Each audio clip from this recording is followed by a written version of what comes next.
It's the Anfield wrap on the 18th of October. I don't know why I'm giving you the date, it's just I've written it at the top of the agenda. It's after Liverpool have beaten Manchester United by 0-0. Sadly, the actual victory itself didn't entirely happen. And also, I mean, we're going to have a chat now about whether or not Liverpool deserved to win the football match.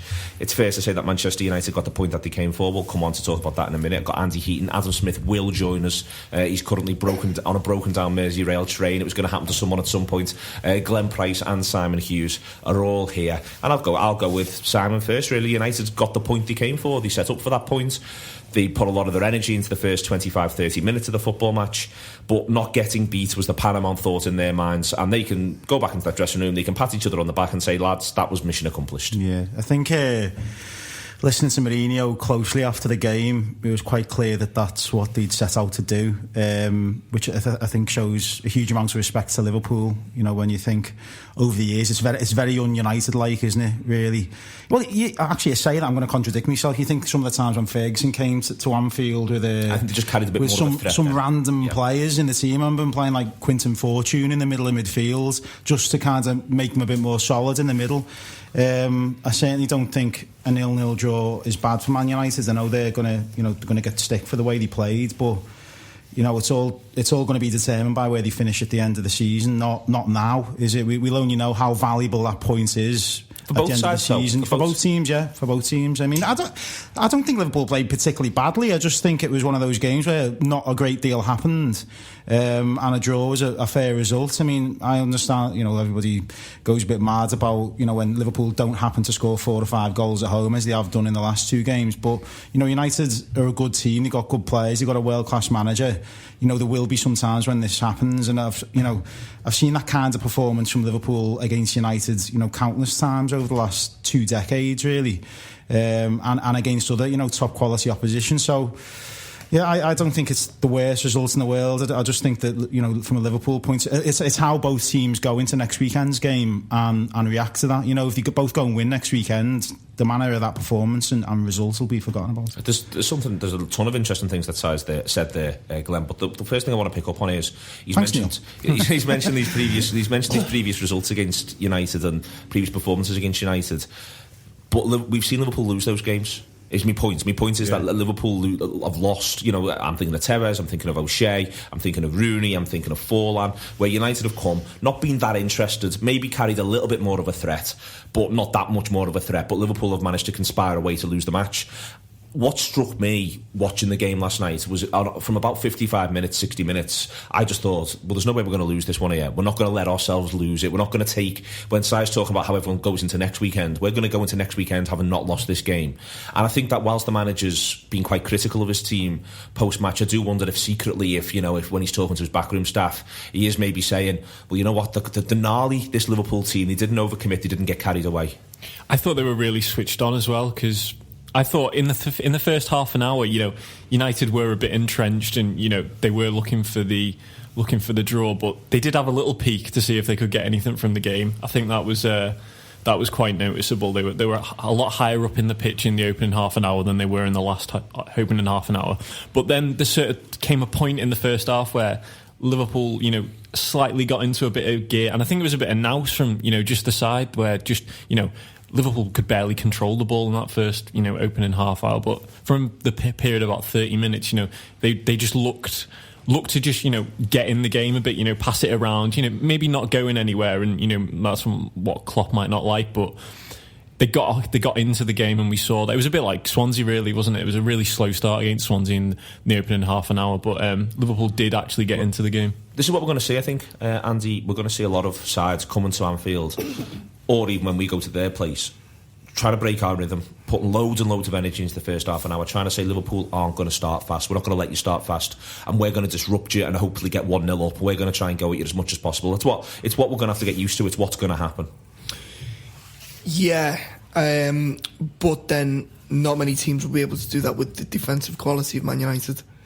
And the more teams do it, so you'd hope that we'd learn how to cope with that a little bit better.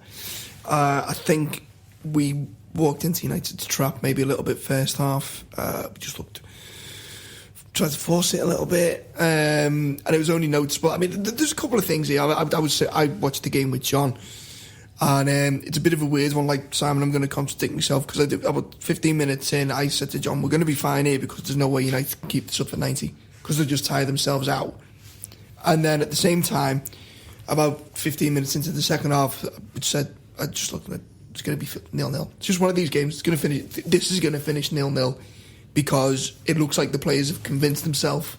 Yeah, it's going to be 0-0. Does that make sense? It makes complete sense. Yeah. Yeah, it's a bit of a strange one. Well, Andy, on that, just to imagine right the way through the game, I sort of got the impression by the time you get to 75, and it reminds me a little bit of Dortmund away last season, where, when you get to the end, with about 15 minutes to go against Dortmund have sort of took the 1-1. Liverpool had sort of took the 1-1, and I think when you get to about 75, 80 there is a small element where I think... Do you really want to push and risk it? Yeah, there's a lot suddenly to lose for both sides. And I thought that, they took that. It was really noticeable.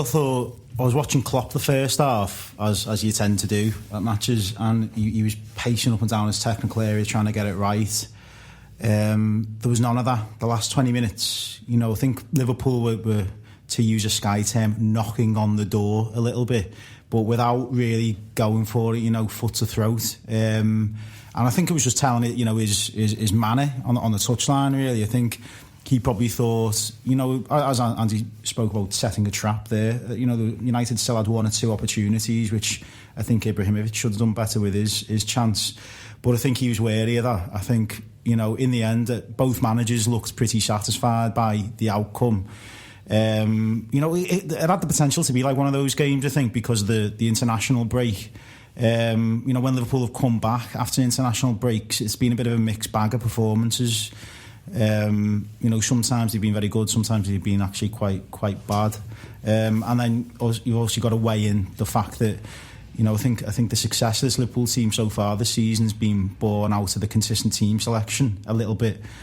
Klopp hasn't rotated it that much, and obviously Lallana didn't start the game, Van Alden wasn't there, and it was I know Daniel Sturridge was getting quite a lot of stick from the crowd, especially where I was sitting in the press box, but that there was virtually no support for him up there. I know he wasn't making it stick at times, and the ball was bouncing around off him. He didn't play particularly well, but Chan wasn't able to get up the pitch at all. He looked short in the first half hour, way short, and he grew into the game a bit more. And Coutinho as well was a bit too deep, so the structure of the team wasn't quite what it has been in the past, and I think you could just tell that, really, and probably all contributed to a deserved 0-0 draw. Yeah, and that's exactly right. And I think in cold light today, there was a maturity to how Liverpool handled it. I mean, you can maintain momentum with the draw.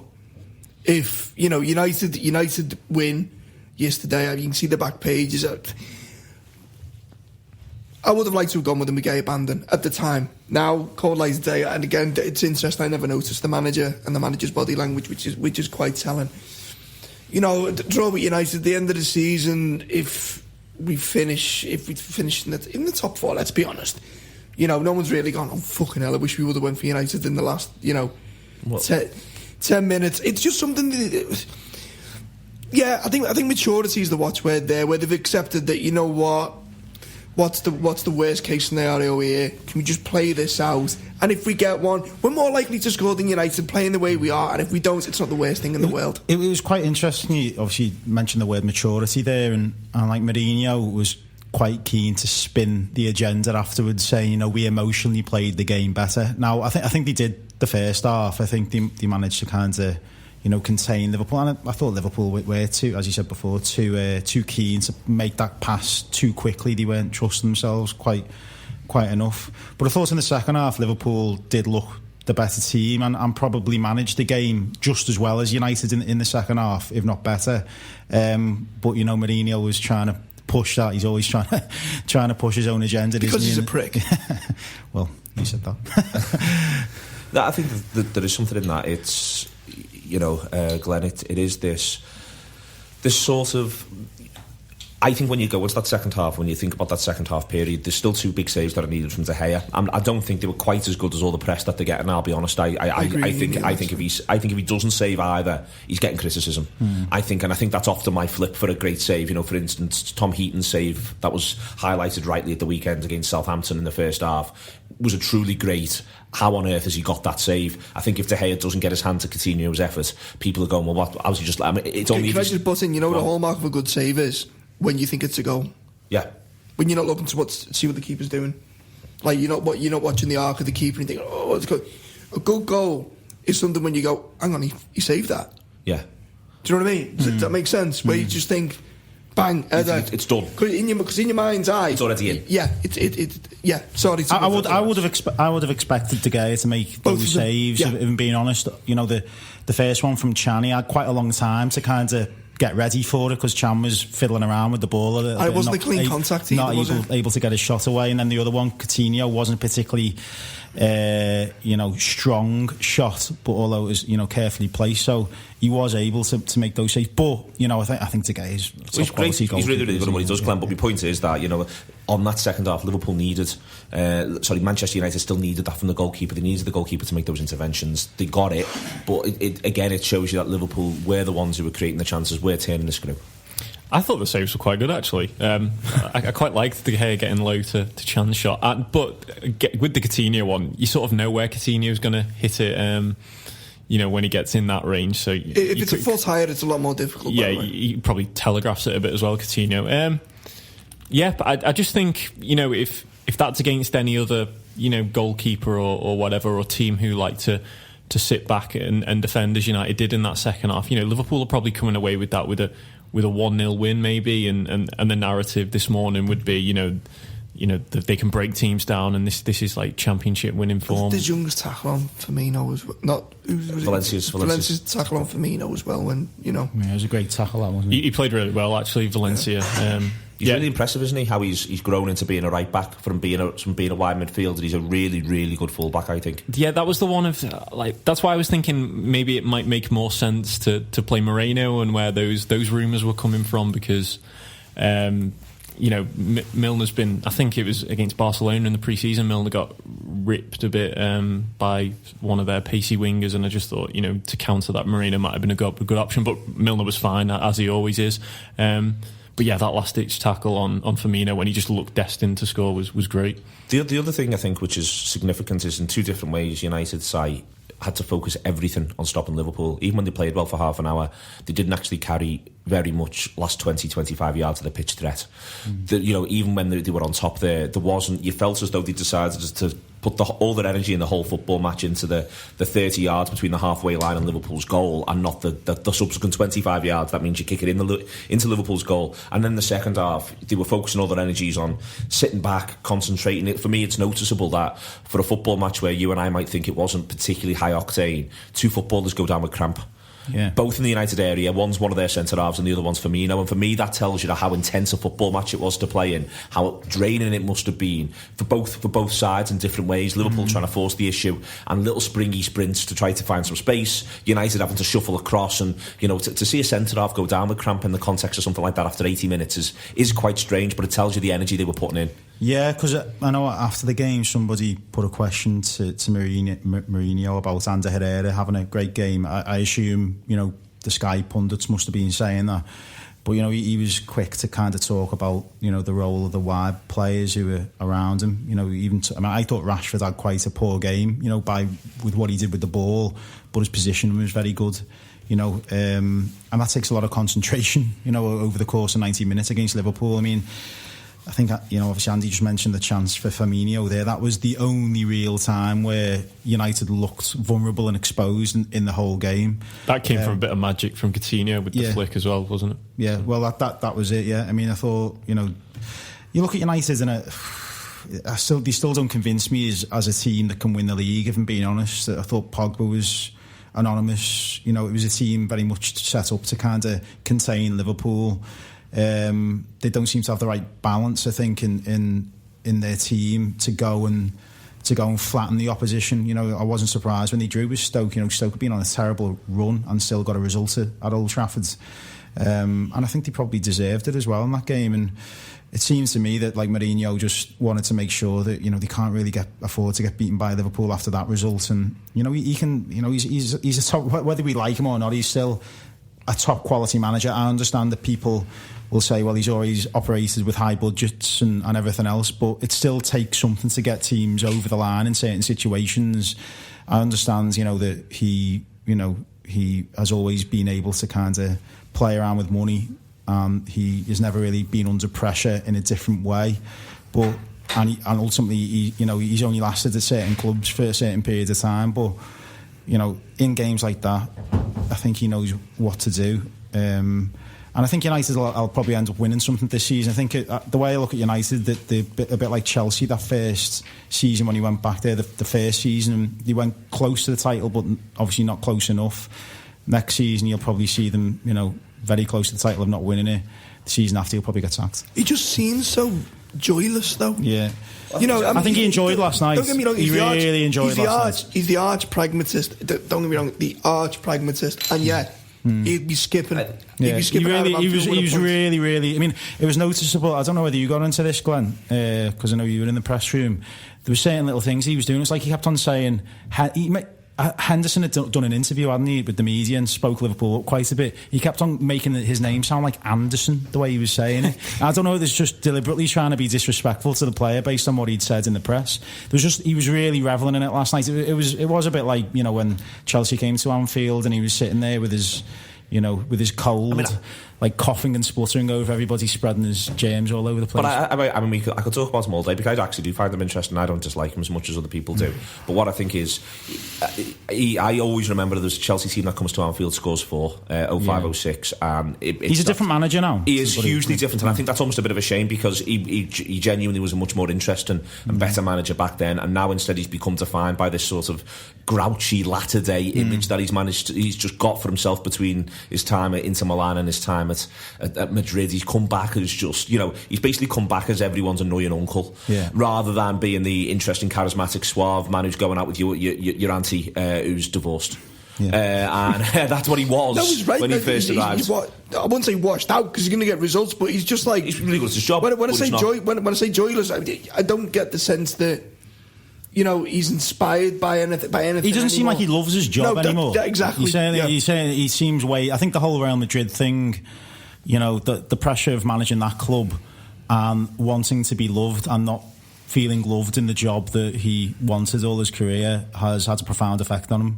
And you could see that at Chelsea. I don't think you're ever going to get back the manager that Neil spoke about 10 years ago. I think football has moved on, priorities have moved on, what fans expect of football teams have moved on. A lot of fans seem to want every team to play like Barcelona, and if you stink the place out a couple of times and get success out of it, you're not looked upon favourably. But it sounds like I'm making an impassioned defence of Jose Mourinho, which I'm not, but I'm just probably not as offended by him as much as other people are. I think he's been a bit tamed at United because there was, I don't know if it was true, but there seemed to be a bit of a reluctance to appoint him as manager from the board, because of the antics at the likes of Chelsea.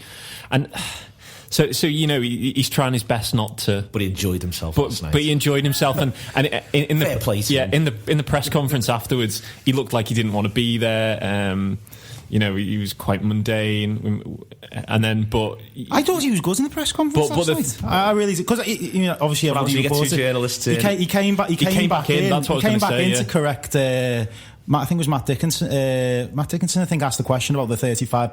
He said, you only have 42% to play, and he runs back and he says, I've just spoken to my stats man and it was 35%. So 42, not 35. No, but what happened there? Opta had said 35, and their stats said 42, and Jonathan Wilson's actually just written a piece on why that was. It's the way Opta measures stats versus the way that United...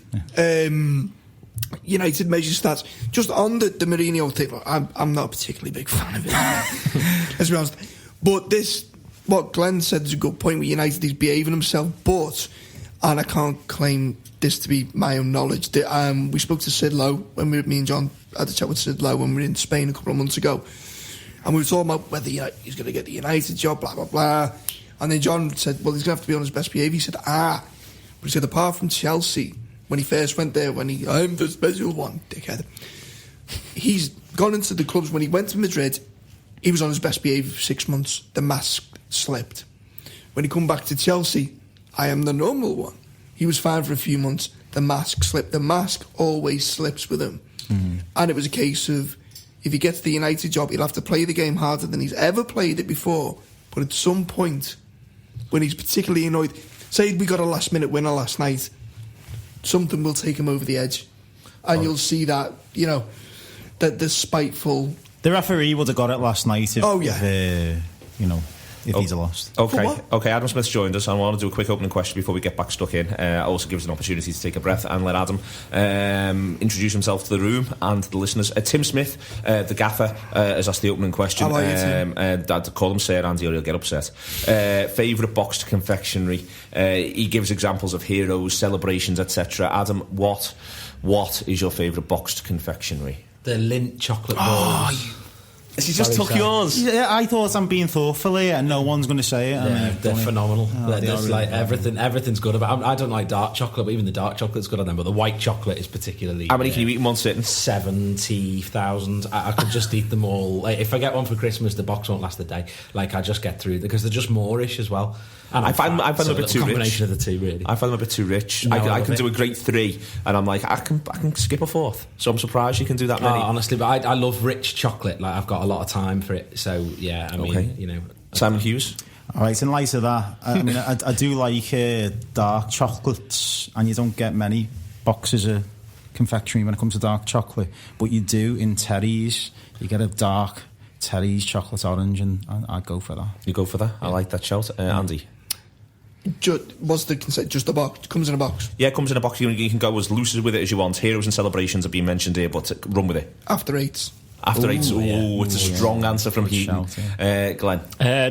Technicality-wise, I'd probably either say Maltesers or Terry's chocolate orange, but if we're going box of confectionaries, I'd say Heroes. Heroes first, Celebrations second, and then Quality Street a dead last. A flat last. That's them told. Okay. What about you? I would. I love a cheeky visit to Home and Bargain by ours. Seeing what's on offer and being absolutely made up of its Thornton's premium collection. Where they're doing that, it should be £12 in Thornton's and they're doing it for like £3.50 in Home and Bargain, and I'm like, fucking get in. So Neil wants a deal with his chocolate, don't you? Oh, very much so, yeah. Home Bargains or Home and Bargain? Home and Bargain, Andy. Are we getting into that? We're not getting into that right now. Diaz Day. What do we need to do a bit better? What do we need to do a bit better then? Because the fact is, I'll go to you on this, Adam. Other sides are going to try and do this. Hull have already come to Anfield and tried to do what United did yesterday. The thing is, Hull haven't got very many good players. So Hull concede 5. So there's almost a scale. Hull concede 5. United come and do it. United concede 0. Possibly, the goalkeeper's still got to be extended to do that, but he keeps 0. So basically, we're going to play a lot of sides who are going to come to Anfield and try and do this. And United are probably the best team who are going to try and do it, because Arsenal will come and play a bit, Spurs will look to come and play a bit, they'll look to frustrate us, but they'll look to play a bit, and Man City will look to come and play a bit. So the best sides who are going to come and do this, we've just faced them. We scored 0 goals. All these other teams who are going to try and do this are in the middle. So how do we, and by the way, I'm saying now Hull are going to finish bottom. Though Sunderland are going to give them a run for the money. How do we fix this? How do we do a little bit better? What's the slight things that you're looking to improve? I think obviously clinicality is important, but I also think that we could easily have won last night. There were 3 really good opportunities, and against after the Burnley match, everyone's talking about need to be more patient, need to take more time. And that's exactly what they did last night. And I thought, they could have been better. They could have been, even more patient. Yeah, but they were still patient. Even more patient. But they were still very, very patient against it. In what was quite a frustrating scenario, with obviously the crowd on sort of turning and the ref making it a niggly game and all that sort of thing. It was quite a frustrating thing, but they didn't lose their heads. They kept patient. They kept calm, and they very, very easily could have won. And the difference was the goalkeeper and a world-class tackle from Valencia. So if you stay like that, if you stay that patient and stay that calm, you have to assume that you'll win more matches than you lose. And even the Burnley game, as much as it wasn't great, as much as it was poor, if you said to me that every team that we are going to play between now and the end of the season that will play with a low block will finish the game with the stats that we finished against Burnley in the sense of possession and shots on goal, not, you know, obviously not shots on target. But if you offered me that now, we'd win more than we don't in that scenario. So I don't necessarily think there's a huge amount that needs to change, and obviously the answer to that may well come next weekend, because West Brom are probably in that category that you're talking about, are better than West Brom, not as good as Man United. If we win that 1-0, 2-0, because, you know, playing in a similar way to how we played last night, then great. These games, they're about the opening goal, Simon. I mean, that's the biggest cliche in football, but they are about the opening goal because, and I'll be honest about this, if we scored after get a breakaway and scored after 25 there against United last night, we know what happens is that they still keep the same. They don't change. They still keep to their plan, and they only probably change around 60. West Brom will do the same. They'll keep to their plan. They won't change it. But what that means is there comes a point where you either, through your own good work, make it 2-0, or they do have to start to create that space for you. And it is the patience, and I think it's an interesting thing, which is that, you know, there's a manager who doesn't like what I'm about to say, which is he gets referred to as a purveyor of heavy metal football. That there's a crowd who feel as though who want to see Liverpool at least attempt to be rampant, and yet much of this season at Anfield might actually become about, let's all accept, lads, that it might take till 65 minutes, 70 minutes. We might still win the game 3-0, but we might not see the opening goal till 65, 70 sometimes. Well, I think one of the big issues for Klopp and for Liverpool is how he manages the fitness of the players. I don't want to sound like the egg on Twitter, but I can understand to a point in what he's saying. In the, like, obviously Chan came into the team. I know he's been injured and hasn't been able to play, but he has been on the bench and come on. But he did look a mile off, really. You know, the first 20 minutes. It took him a long time to get into it. You know, there's a lot of other players on the bench who haven't played much football at all, you know, in the last month, and a lot of the strength, I think, of the first opening couple of months of the season is consistent team selection. But there will come a point where you have to freshen it up. Now, can you freshen it up with players who aren't fully match fit at the level that he demands? Because he was having a right old go at Chan, you know, for the first half, and I thought, you know, he hasn't played that much. I was quite sympathetic, but ultimately, if he selected him to play, you know, you'd expect him to be up to the level. So I'd be interested to see how he does that over the course of the season, you know, because he's going to have to find a way, I think, you know, to rotate his team at times, because it was really noticeable, obviously, with Lallana not being available. It just didn't look quite right that first 20 minutes, and it allowed United to get into the rhythm of the game, and a defensive rhythm which ultimately proved, you know, difficult to break down.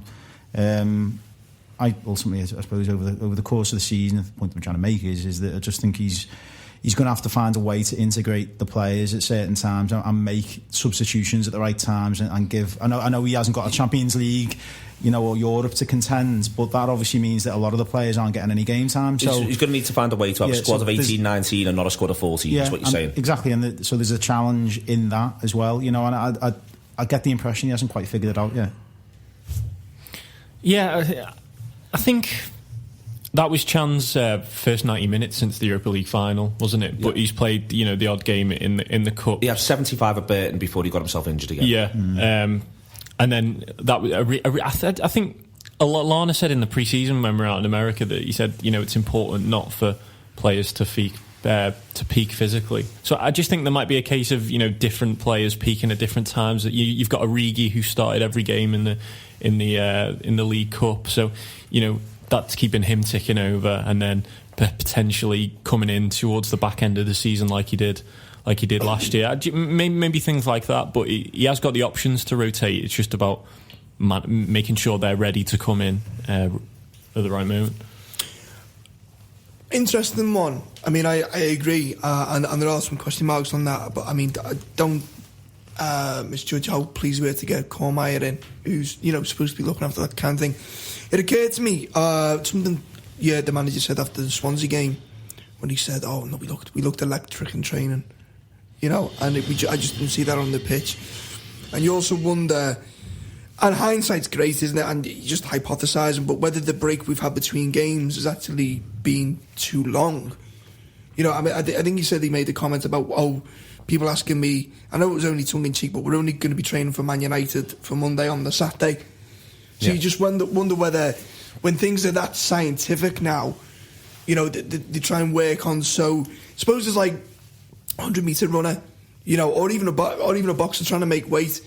It's not just the training, it's the timing of the training So you go onto that pitch in absolute 100% peak, ready for the game. And Chan, to be fair, when he's been in and out the side, even under the previous manager, he has looked like a player that needs a couple of games, to get motoring again. Let's start talking about the players. Let's do the back to front, and we start with Karius. Sorry. No, it's fine, no, because I want to talk about Chan at length. So I'd rather we'll do it in a minute. So Karius to start with. Adam, he still hasn't had a save to make, which is interesting. And it's interesting in a couple of different ways, which is that it's interesting because, is that partly because of, good positioning from him and the other players? Is it just simply the nature of how Liverpool are playing? It's a positive he's got his first clean sheet there, and that's worth pointing that out. I think the other thing as well, which I think is, everyone's got to get on board with this reality. Liverpool want to play out from the back. They want to play out through the goalkeeper. The Liverpool manager wants to do this. The Liverpool manager really wants to do this. Especially if you're Simon Mignolet, but also if you are Karius, there are times where you probably just want to bladder that ball 60 yards away from your goal. But the Liverpool manager doesn't want you to. And I think everyone's got to... It's now crystal clear that the Liverpool manager wants Liverpool to do what they're doing at the back. It's not the goalkeeper making his own decision and run and cutting loose and thinking, I'll do this for 15 minutes. That'll be a laugh. Yeah, there were people near me last night sort of saying, bloody hell, Mignolet could do that. What are you doing that for? Blah, blah, blah. And I thought, well, if that's the case, obviously that's a managerial instruction. But, whatever else it might be, that's so clearly coming from the dugout that's what the keepers are being asked to do. And ultimately, I think that the Karius situation is quite interesting, actually. And, I've been a vocal critic of Mignolet in the past. Perhaps some people might think I got too carried away with it, but I find the criticism of Karius quite interesting, considering he's played 4 games and we haven't lost any of them, and he's only conceded 2 or 3 or something like that. 2, I think. And I think the thing is, we know what Mignolet's ceiling is now. That isn't going to change. We know where Mignolet's ceiling is. We don't know what Karius's ceiling is. And the only question mark, the only thing I wonder is he worse than Mignolet? And I don't think he is. And if the answer to that is no, then you may as well stick with him, because you'll see what his ceiling then becomes over time. And that's kind of where I'm at with it, is that, he's not... I think perhaps we as a fan base, not really knowing, I would say probably 98% of the fan base don't really know much about the Bundesliga, don't really know much about Karius. We expected a particular type of goalkeeper to come in, and he hasn't been that goalkeeper, so he's getting criticised for it. Now, that's our fault, really, not his, because if you read anything about from anybody who does know the Bundesliga, he's never been particularly happy with crosses, he's never been particularly happy under the ball, all those sorts of things. So if he's come in to do a job that Klopp wants him to do, and the biggest thing he's doing is he's changing the way the team plays out from the back. He's changing what the defenders can do, how high up we can push the line, which is not what Mignolet does.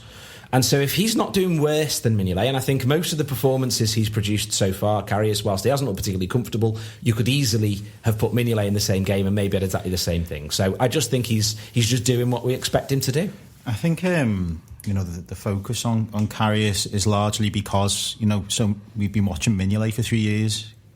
It's as simple as that. So straight away, if he flaps it across or his kicking's not great, you're comparing to Mignolet. In the same way, if a midfielder comes in and tries to replace Steven Gerrard, you're comparing him with Steven Gerrard, which is unfair. And equally, supporters are probably comparing Karius with Mignolet because they're so used to watching him play. So everything's by comparison with him, yeah. I think. So, the encouraging thing from Karius' point of view, you might be on instruction to take the ball a little bit more. And I don't know whether this actually suits the way Klopp plays, because the defence are passing the ball back more and it's not going forward. And we had the same discussion when Reina left. It'd be great because we'll be going forwards more often rather than going backwards. Now, I think Liverpool probably haven't performed quite as well since Karius has been in. They haven't been quite as intense, as the performances in the games before. Albeit Hull was a good result and could have been a lot more. But I just wonder,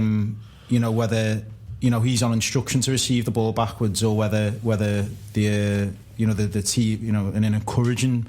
From an encouraging perspective, that the defenders around him have seen that he can deal with the ball at his feet, and have quite happy, feel comfortable enough to use him, because it was quite clear that he didn't, under Mignolet. So I think unfortunately, because of Mignolet, he doesn't have that much time to settle. Really, he's not going to get that much. He's going to have to make it click pretty quickly, because otherwise, I suppose the crowd will inevitably get on top of him. Yeah, nothing much to add really, because he had a quiet game. Yes, the last save I can think he made was against Huddersfield in the pre-season, and it was a really good save, but that is literally all I can think. On this, and I'll go to Andy on this actually then, I'll go to, because I think there is, I've got a couple of things to add, but I'll put them in the form of questions to Andy. I sort of think he could do with making a good save.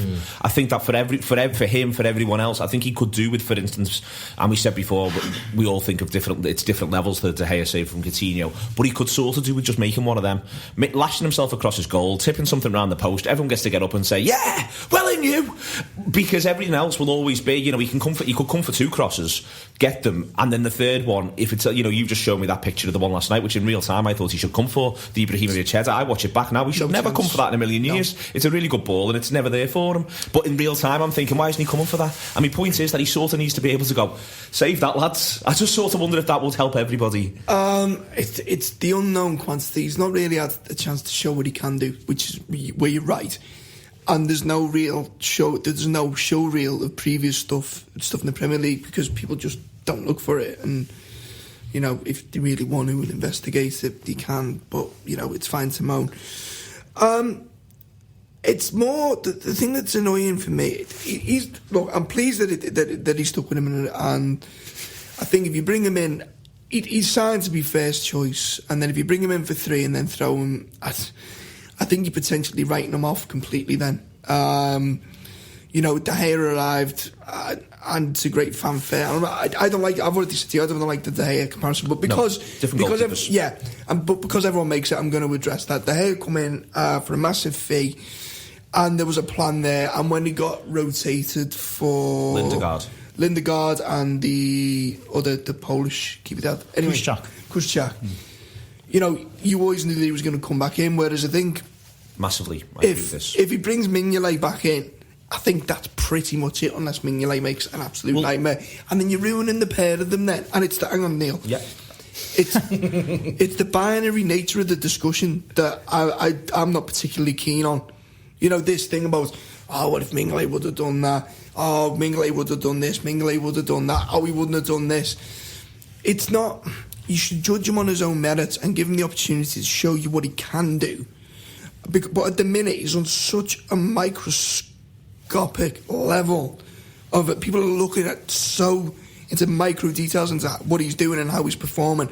The level of scrutiny, I don't think, is either productive or particularly fair.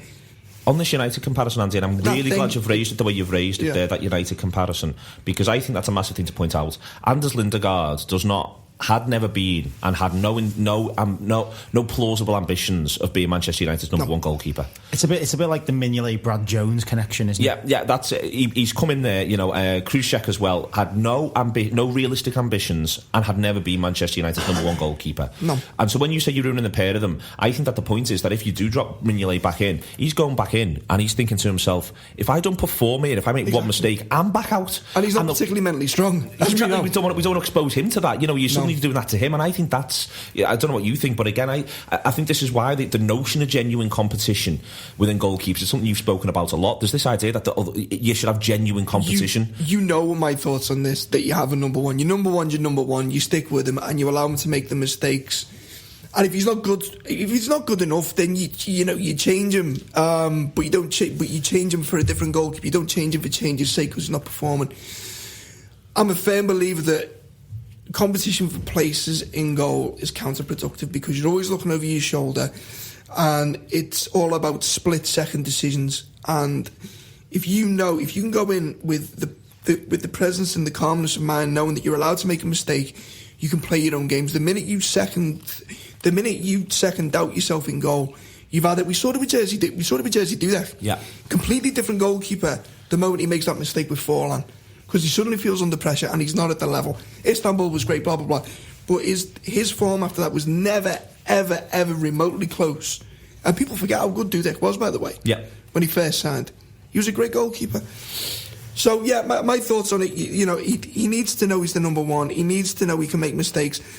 And also, I just think that people need to just lay off. Again, I'm going back to the same point, the micro-analysis. I've just showed you that video then. Yeah. People want to say, people are desperate to go, see. So what? And the point about not being able to show what he's done, which is a fantastic point, by the way. I think once he's allowed to show what he can do, people will be a bit less critical. And I think that's one of the most interesting things, is that he hasn't had a chance to do what his strength is. He hasn't, he literally, as Glenn said, he hasn't had a chance to make a save, really, since pre-season. He hasn't faced a shot to save. And the things that people are criticising him for, the weaknesses that he's shown, dealing with crosses, commanding his area, those sorts of things, are exactly the same problems that we've been criticising. It's not been a great start, Adam. And no, I'm not saying it has. Don't get me wrong. I'm not for one second sort of being like, isn't he? He's brilliant. I don't want everybody slagging him off for. It hasn't looked great. And the point I was coming to make is that a lot of the weaknesses are the same weaknesses that Liverpool had, and this is something that Andy will presumably know more than I will, etc. But I've been banging the drum for ages that at some point questions might be asked about the goalkeeping coach if no goalkeeper can deal with crosses. So at some point that might be a question somebody wants to address within the Liverpool hierarchy. But I don't know, because I've never been a goalkeeper. My only opinion on that is that he's been there that long, and Klopp's no mug. If he's not happy with something, he'll change it. So he must be doing something. I personally. But then I'm not at Melwood. I can only go off the drills, pre-game drills, and what I think of them. And to be honest, my opinion's not worth a carrot. And if the club are happy, just to square the circle on this, what are you desperate for from a goalkeeper who's making his debut? I'll cite Paul Jones when he signs on loan for Southampton. You know what you're looking for? You're looking for a cross to come in, and your keeper to come out and make a big booming catch. And what happens? Everyone goes, "Hey, great!" Because that's what you want. And we haven't had the opportunity to celebrate. Yeah. And unfortunately, the game's changed since then as well. And if the manager is aware of those deficiencies, it's one of the... He'll be fine. He'll be fine.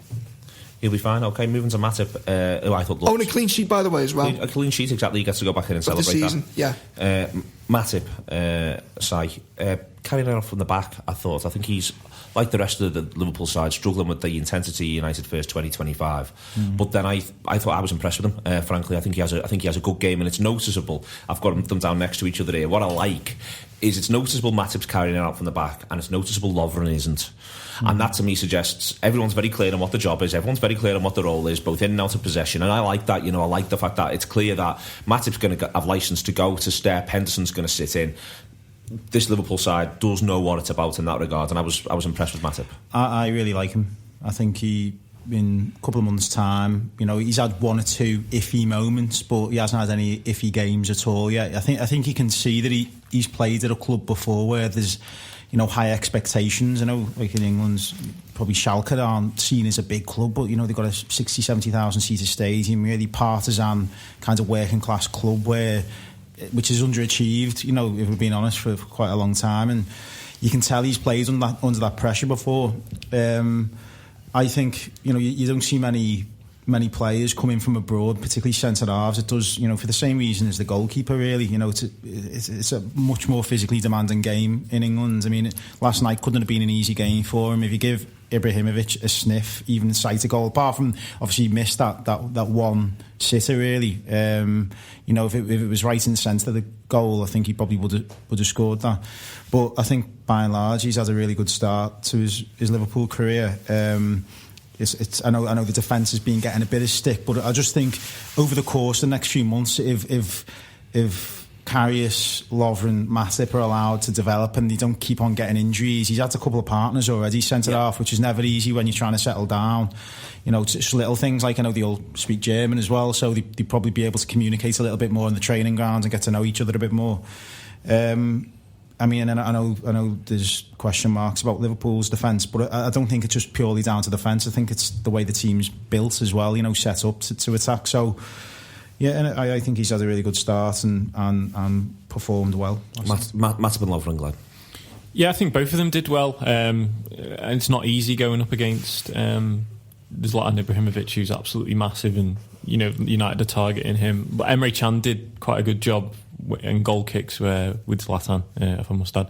I think I quite enjoyed Matip going forward in the first half, where there's that video of when he was at Schalke and he did that assist where it was unreal, and he's venturing through all the defences, and there was something similar, which kind of just show you that Lovren is probably happy to just focus on the defending now, where, you know, for so long he's had, you know, like Skirtle and Toure, and the emphasis has probably been on him to play out the back and carry out Klopp's orders. So maybe he's enjoying, you know, having a little less responsibility and having a partner who's more comfortable doing that now. Yeah, fine. Agree with all that. So I thought it was mine. Agree with all that. As I mean, as much as defensive as United were as well, I don't think we looked particularly ropey at all from it. The limited set pieces, albeit, but United had the side packed with height, and I thought that the pair of them dealt quite well. I thought we defended quite well as a unit, but we'll go on to that anyway. I love a centre half breaking free. I'm going to rob Mike Galen now. The horse breaking free, if it's what is it? It's like a horse gets on the pitch. A horse gets on the pitch because no one quite knows who's picking him up. It's like, hang on, what the yeah. He quite pertinent actually, because it was Man United. He reminds me of a Rio Ferdinand, because he's quite tall, but he's not huge, but powerful with it. And he seems to be settled in really, really well. And I know it's funny how perceptions change, because the prevailing wind of the pre-season that he hadn't particularly performed. Yeah. Yeah. Oh yeah, very much so. Yeah, he looked a bit ungainly at times, like he was struggling a little bit. Yeah, yeah. But you know, you can certainly see his quality in it. Him and Dejan look for the first time since. I mean, how long would everyone else say? It looks like we've had a solid partnership at the back. Not to curse it, yeah. but it's been. They look like they've got the makings of something that could, fitness permitting, do Liverpool for a few seasons. It's probably the first time anyone would say it in terms of a consistent partnership, going back to Kenny's full season with Skirtle and Agger. It could well be people thought that was a very strong partnership. And Agger was still made of glass. And Agger had the issues that he had. On to Klein, Adam. I thought it was a strange performance from him. I think he does well. I think it's not easy to play that flank, because you sort of haven't got a lot to do on the one hand, because Ashley Young basically held Daley Blind's hand for the entirety of the match. So you've got that aspect. So you haven't really got your own personal battle to win, because that lad's not interested in that much of a battle with you. No one's coming and playing on you, really. They're trying to do you a little bit for back post headers, but apart from that, there's not a lot going on. And so I think without him, and I think that's interesting actually, that United didn't even think to put Martial up against him. Didn't even have Martial on the bench. I don't know if he had a knock. He's injured, I think. Did he have a knock? Okay, I'll let them off then. But there is this. He didn't. For me, he was the one who often had a little bit more time, and a couple of times, for instance, when the ball bounces out, he has two pot shots from angles where if the manager is talking about patience post-match, which he was, it might be instances like that he's thinking of. Yeah, it was interesting. There were times as well I thought he was a little bit like the kid at school that no one wants to pass to. Like, it was in acres of space, precisely as you say, because Young was so deep and stuff, and they just weren't sort of turning to him at times. And yeah, those shots were frustrating, but then you can sort of see where they've come from. And I was also thinking about your thing that you've said in the past about De Gea getting in people's heads, and the way they feel like they can't, that it has to be a worldie to beat him. And there were times I thought other players could have had a shot but didn't, because they sort of thought, what's the point, we're not going to beat De Gea from here. So I was kind of thinking I want more people to have a shot, and then Klein did when there were about 17 people in his way, so it was a bit frustrating. But it was just one of them really. It was obviously a very good performance, did nothing at all that draws your attention, but it perhaps not offering something in the final third that you want to really set off his performance. Just really simple. End up repeating myself with him. 6 out of 10. Could do a bit more in an attacking sense. Simple. Yeah. Everyone's in broad agreement. James Milner did really well, considering the fact that his leg fell off, his head fell off, his arms might have fallen off at some point during the game. So it was a tight performance, I felt.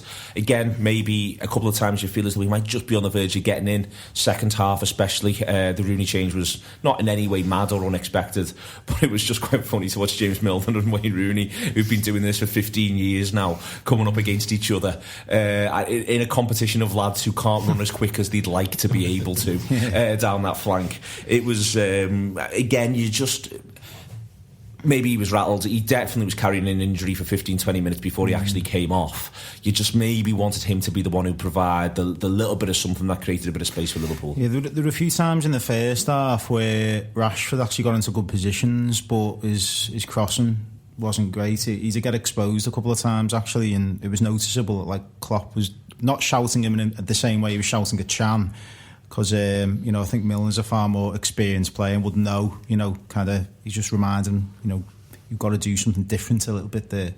But I think he had. I mean, a bit like Klein, just had a solid game. I think there will be games where he probably gets exposed a little bit. I think I said this a few weeks ago when he comes up against a top quality player. But then again, there aren't that many top quality wingers in the Premier League, so that's why he probably could get away with it a little bit more. But I think he's really taken to that position, but I didn't expect him not to. Really, I thought when the decision was made that he'd be fine there. On Milner, thing I find interesting is he has a Fabio Aurelio trait in him, in so much as that for someone who's not lightning quick, he very rarely gets beaten in a one-on-one situation. He uses his body very, very well, and it seems to have a sense of what's around him, where the touchline is or the byline. His position, there's a difference between positioning and body shape, because his natural body shape, he's never played that position before, so it's taken him. There was even a couple of moments in the Leicester game at home where he looked a bit awkward. He wasn't quite sure of where he should be, but he's got that natural understanding of football. I think he's got his head around that pretty quickly. And as a result of that, in one-on-one situations, you don't see him get roasted as much as what you'd expect him to for a player of his age, stature. He knows where to be. Exactly, yeah. All right, the next one along the line here, as we shoot right the way through these boys, is Jordan Henderson. Adam, I felt he was probably Liverpool's best player across the course of the 90 minutes. It's interesting to me that the manager, and it's something we'll touch on more on our Tuesday review show, but with Paul Cope and Sean Rodgers. But it's interesting to me that the manager has chosen to play Chan ahead of Henderson and didn't choose to shift Henderson ahead of Chan and put Chan back in. It feels very much as though that's the manager saying that's where Jordan Henderson plays now. If Jordan Henderson's not available, you might play there, but for now this is Henderson's position, and I thought he showed all the quality last night. Yeah, I wonder whether Klopp's also aware of the fact that Chan's a little bit off the pace, so if he takes too many touches and loses the ball in the middle of the pitch, then Henderson's still there to cover him, whereas if he does that further back, there's more chance of the defence being exposed. So I wonder whether that was part of it, and that he might swap it around once Chan's back up to the speed of the match. But I just think he's brilliant. I think he's such an underrated player, and again, it comes a little bit back to what Si was saying before about players being compared to Gerrard. I think if you just take Steven Gerrard out of the club, as if he never existed, I think Henderson's one of the strongest midfielders we've had in a while when he's really at it. And the performances that he produced in 13-14 when he was younger, less experienced player were magnificent and really underrated, I think. And I still, don't get me wrong, I'm not saying he's the best player we've had since Steven Gerrard or anything like that, but I just mean he's damned by comparison to one of the best players the club's ever had. When actually, if he was just a midfielder who'd come in, he'd be really, really rated. And I thought again last night he just showed a real maturity and an ability to really just dictate the play and do the sensible things. The crowd were on his back sometimes when he went back to the goalkeeper, when the crowd wanted him to make an attack. But I just think it was the right thing to do at that moment. Not to put the team under too many pressure. I think he's very, very good. I like him a lot. I thought he played sensibly. He did all the little things right, which you need to in that position. I mean, particularly you're not quite sure what Pogba's going to do. I don't really know what he does at the moment, and being honest, but he had to be mindful of that, because it would have been typical of that sort of game for a player like Pogba to stamp his name all over the headlines. So I think you have to be mindful of that, and you've got Ibrahimovic, who's still, I think, a world-class player. So you had to be careful in that role and take a lot of responsibility. I thought he had a decent game, but I thought Liverpool were pretty poor in the midfield, actually. Across the midfield. I thought, certainly not Henderson's fault, because you could see him trying to get people in the right positions, organising. He was doing a lot of organising last night. In the referee's ear a lot as well. He was in the referee's ear. He was doing, kind of the leadership role pretty well. So yeah, I think again another 6. I mean, they're all 6 out of 10s, really. 5 or 6 out of 10, aren't they? Yeah, I can't really add much more to that. I think we're going to come on to Chan later, aren't we? But do it now. Go on. Well, Mourinho said in his presser afterwards that he thought Liverpool played with 2 holding midfielders, with Chan and Anderson, as he was calling him. And I didn't think that was the case. I just thought it was more natural of Chan to, drop deeper where he's more preferred. He's a bit rusty. He's not as dynamic as Henderson. So he was kind of falling, no fault of his own, just... it was natural. I think slightly fault of his own. Yeah, but I think he was reverting to what he was comfortable with. Rather than thinking, what's the role need? Can I ask a question here? I mean, I spoke about Chan last time, and I mentioned the Gerrard thing, and a few people were unhappy with it on social media. But what is Emre Can's strength? What does he do? What's his function in the team? What does he do? What's his outstanding qualities, and what does he contribute to Liverpool's team? I think he's very good at taking one man out of the game from a deep line midfield position, which I actually think you need at times. I think he can go past people quite capably well, combined with the fact that I think he wins the ball, he's strong, he brings people into play, he can win his headers from that, he can put himself about, he can win his headers there, and he can get it and give it. So I think that all that makes him a bit of an all-round midfielder, and I think that's what the way the manager's trying to think of him, and I think that's what's suggestive in the use of him, is that he doesn't get this idea of you're just going to go back in and play what the manager insists on calling the number 6 role. You're not going to just go back in and play that. I'm going to expect you to be a bit more of an all-rounder. So I think that's what he thinks. But what I like when he's playing really, really well is, for instance, you look at the Origi goal against Dortmund, where Chan goes past one and then plays 3-1-2s and Origi's in on goal, and I think that's what I think is his outstanding quality. I think the back end of last season, Dortmund and the Villarreal game was his best game for Liverpool, comfortably. He was absolutely outstanding in that game, but there hasn't been enough of those games for me. I just think there's a tendency now he's either the greatest player or the worst player. I just think he's decent, but there's a lot of improvement that needs to be made before people can start talking about him as this superstar. Henderson gets far more analysis about his shortcomings than Chan does, in my opinion. I just think he's got a lot, not based on his performance last night, because it was his first game in a long time, I understand that, but I think he's got to contribute a bit more, dare I say, statistically, scoring more goals, providing a few more assists at times, because you've got to get that from midfield. Did you say that though, about Chanderson? But he was the player who came closest to scoring. He did, yeah, that's true, yeah. Last night. That's true. For all those, and I know what you're saying, there's nothing clearly that stands out. But I think, again, I'd say that I think he's a player that needs games, and I think that a lot of it with him is potential, what he could do. I remember, and he's got to go past them, I remember the goal Sturridge scored to Southampton in the League Cup. Yep. Or am I making that up? No, it was Chan's ball. Chan first time. Clings the ball first time. Yeah, flips it. Absolute well-lever. Not dissimilar to the type of pass that Henderson can also play first time sometimes too. I think he's exotic, isn't he? You know what I mean? No, foreign players you bring in from abroad do get that robe that players that, are Premier League proven, which actually is now not a compliment, it's quite the opposite. They get given a little bit more rope to show what they can do, and he looks physically impressive, doesn't he? Let's not deny he's big, he looks strong. On Mourinho's point about, sorry to go back, about the 2 deep lying midfielders, it's a bit of a clever lie in so much as that when De Gea has taken a goal kick, yes, there are 2 deep lying midfielders, but only then. If you took a top picture from a dead ball, there's 2 deep line midfielders, and there's a really, really good reason for that. It's because you've got Fellaini and Ibrahimovic and Pogba all going to compete for that second ball. Actually, he's paying a backhand compliment in a way.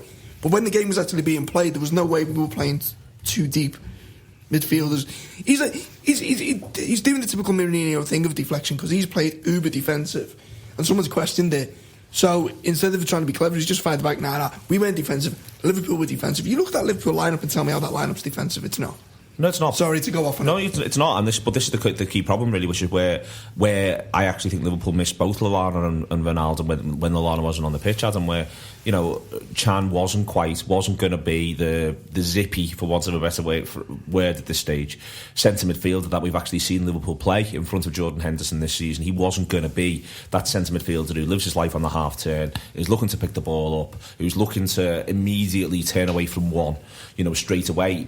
I think Chan's good at going past people, but I think he's good at going past people when he's got moving. He doesn't go past them in 3 strides. He goes past them over the course of 6. I think he was, but I don't know if that's a lack of sharpness, a lack of being a certain type of player, a combination of all the above, which is probably what it is, because that's always what it is. Yeah, I think it's very tricky with Chan to sort of talk about him in the context of last night, because you have to put in the caveats of he's been out for ages and all that sort of stuff. I thought he was really poor, to be honest. I'm surprised he lasted the 90, really. I didn't think he was very good. I think he slowed everything down. I think he wanted too many touches. I think he did all those things. Now, caveat, he's been out injured, blah, blah, blah.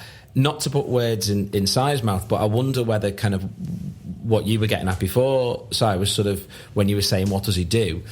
Does he do that, what you're talking about, of quick, on the half turn, everything else? Even if he hadn't been out for ages, if he's fully fit and been playing for ages, does he do that? And I'm not sure he does. I don't think he does what Wijnaldum does, what Lallana does. He's not that sort of player. And if he's not that sort of player, where does he fit into this Liverpool team? If Henderson's going to be the one that's breaking up the play, if that's his role for the rest of the season, fitness depending, then what does Chan do when he comes in? Because I don't think he is that player. And then, therefore, I don't really know where he fits into the team. He thinks he's an attacking midfielder, by the way.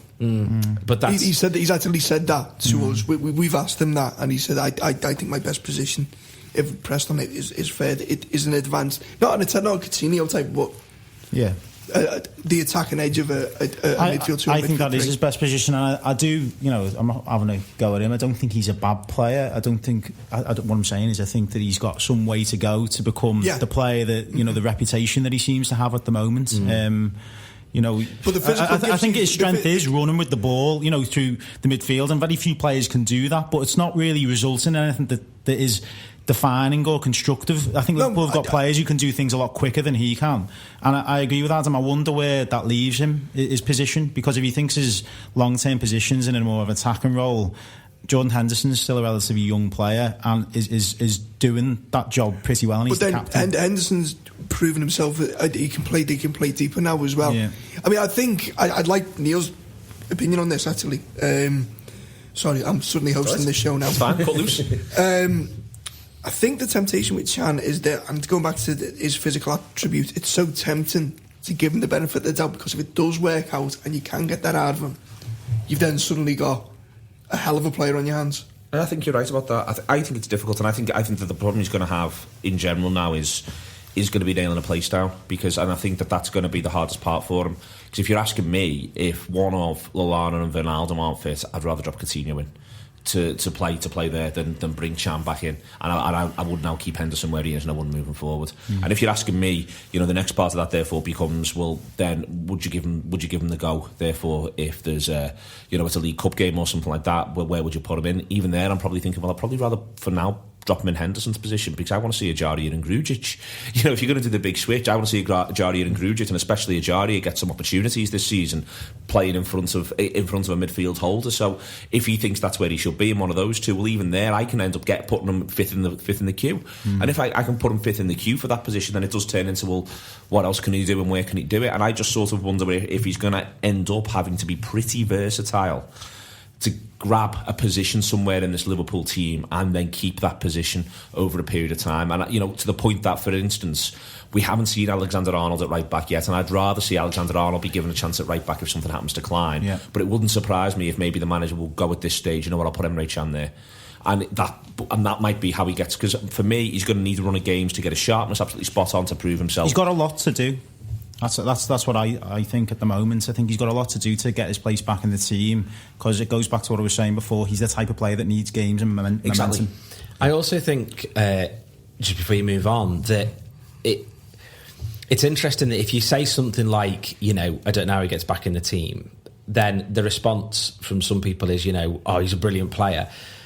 Some players are very, very good, but they also just don't fit the system you're trying to play. And there's nothing wrong with you're not belittling the player by saying he doesn't work in how we're playing right now. And how we're playing right now might not be Jurgen Klopp's long-term aim, and he might have an entirely different plan in his head that does feature Emre Can and does feature him regularly. And I think that that's just interesting. It's whatever it is.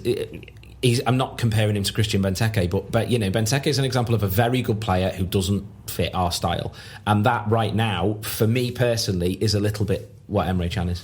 Okay, moving forward relatively quickly. Lallana comes on, and I think we'd all agree that he impressed and he picked up the tempo for Liverpool. It was a good game from Lallana very quickly, Glenn. He does the business there for the Reds, but you know, he can't.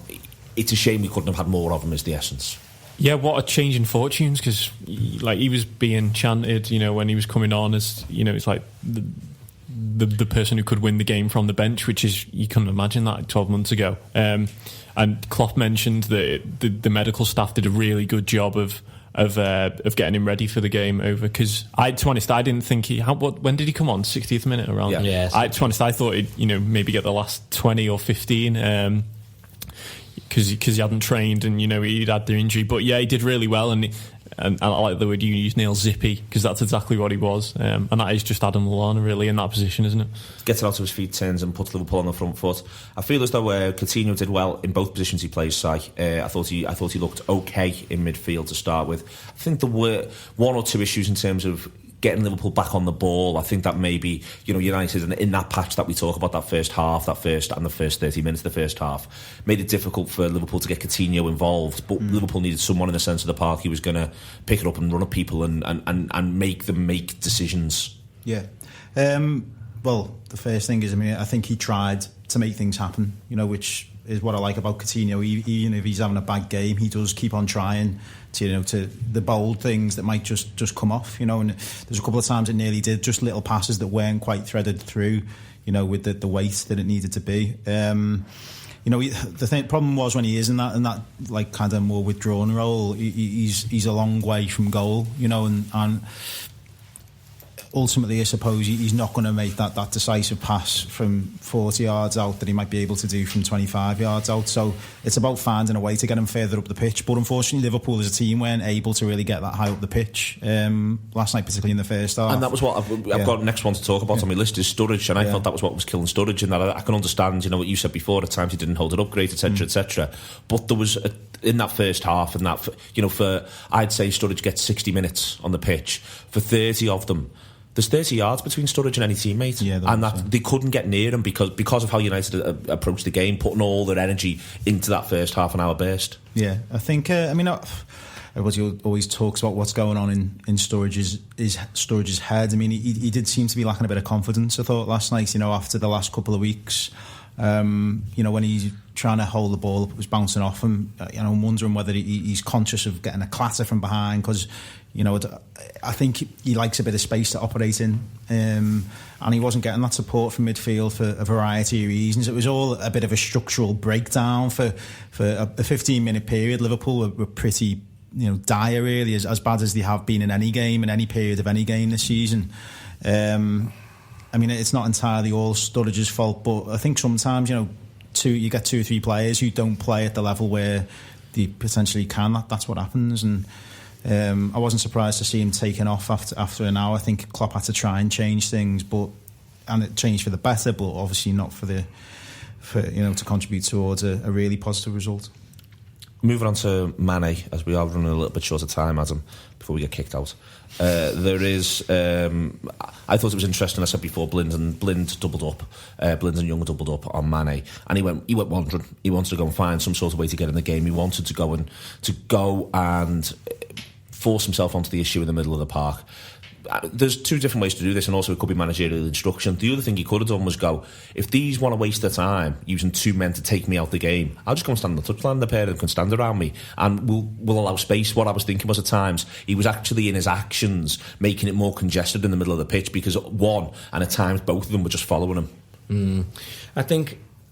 I think he was one of the players that just struggled to get into the game. He just, you know, certainly in the first half an hour, he was one of the ones whose touch wasn't there and who's couldn't really do much with the ball. And I think, you know, I agree with you, but I think it's just really easy to underestimate how much of a difference, how the crowd and stuff react to things, because I get you from a tactical point of view there, but unless you're given that very specific instruction from the manager, as a player to go and do that, you'll have loads of the supporters going, get in the game, get involved in the game, and who aren't seeing the fact that you want to be involved in the game, exactly, you're a footballer. of course, yeah. Especially if you're a footballer who backs themselves and who rates themselves and who thinks they can make a difference. You're going to want to try and be the player who gets the ball, turns, gives the pass, finishes the move, whatever. So you're going to want to get involved in it. And again, a bit like what Si said before, but a bit 6 out of 10. He did nothing wrong, didn't do much right.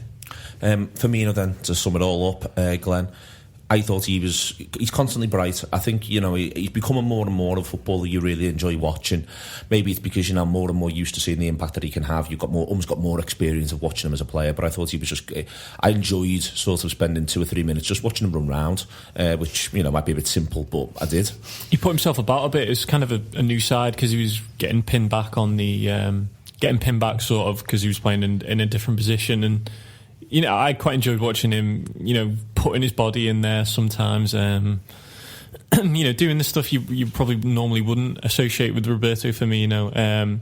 I think he collectively, when he moved into the false 9 position, Liverpool sort of clicked into gear. Liverpool did look a little disjointed, but before that, a quiet game, but you can expect that given the start of the season he's had. On Firmino, Adam, you were. What did you? I'm fine to go side first on Firmino.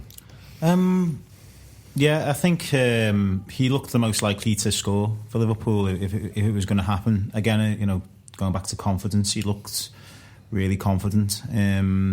Did he play much for? I know he was in the Brazil squad. Did he play both of the games? Did he while he was away? He played in at least one of them because Coutinho put a corner in for him. I think that he came on as a sub there. I think with half an hour left in that one. He seems to be at the moment Liverpool's kind of go-to player a little bit in terms of you give him the ball and he'll reliably keep it and bring other players into the game. So.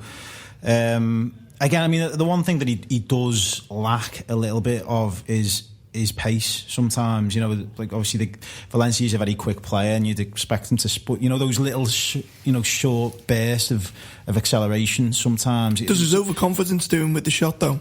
Because a nervous player might strike that first time. Possibly, but I've seen it a few times, in the games over the last couple of months where there's an opportunity to break away and he can't quite do it. But that said, he's got the vision and the creativity to kind of be able to see his way around the pitch. So it's just it's not a criticism. It's just a natural thing in his body. Not everybody has blistering pace, but maybe if somebody else was on the end of the ball there, if it was Origi, he would have been away. Okay, huge thank you after Liverpool's 0-0 against Manchester United. Huge thank you to Andy Heaton, Adam Smith, Simon Hughes and Glenn Price. One of those games, Liverpool, sometimes you can't win absolutely every week, but at some sort of point Liverpool are going to have to sort of turn 0-0s into 1-0s in games like this. It hasn't happened very often this season, and Liverpool are only 2 points off the pace, having played Manchester United, Chelsea, Arsenal, Tottenham, Leicester City and someone else who's good, whose name right now escapes me. Did I say them? I don't know. But thank you to everybody. We all move forward and the game is very much afoot as far as the league title is concerned.